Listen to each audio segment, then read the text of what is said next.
marabtaa inaan kuu sheego 8 camal oo haddii aad samaysid yowmu carafa ajirkooda uu aad u weyn yahay laakiin samayntooda ay aad u fududahay. haddii aad rabtid fadlan muuqaalka la dhamayso dadka kalena gaarsii. waa 8 camal oo sahlan adiga iyo ummadda kaleba aad samayn kartiin. fadlan ka faa'iidayso.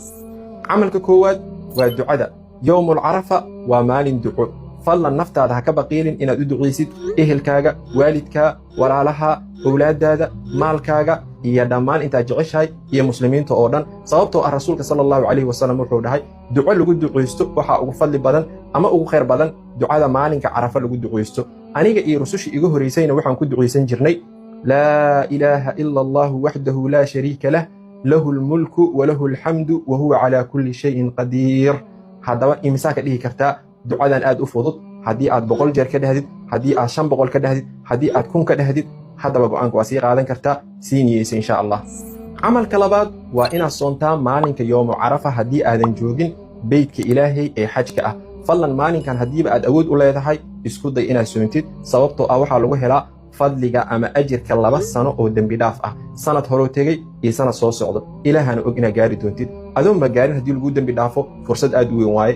fadlan soonka maalinka carafo fiiro gaara u yeelo, si fiican ugu dheg.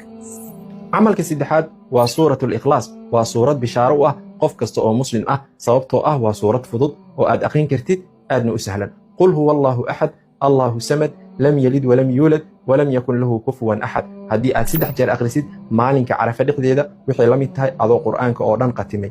ka waran haddii aad 100 jeer akhrisid waxay la mid tahay 33 jeer iyo ziyaado adiga oo qur'aanka qatimay oo kale. haddii aad 500 jeer akhrisidna waxay la mid tahay 166 jeer iyo ka badan adiga oo qur'aanka dhameeyey. fursaddaas ha isdaafinin. suuratul ikhlaas ama qul walle waa fursad weyn, ka faa'iidayso. camalka afaraad waa laa xawla walaa quwata ilaa billah. kelmaddaas rasuulka sallallahu calayhi wasallam wuxuu ku sheegay inay tahay keedkeeda dadka jannada ka mid ah. haddaba jannada allahna geeyey keedkeeda aan badsano annagoo dhehayno laa xawla walaa quwata ilaa billah. yowmu carafa dhexdeeda haddii aad ku dhahdidna fadligeeda xisaab ma lahan. 1000 jeer iyo ka badan waa ka dhigi kartaa.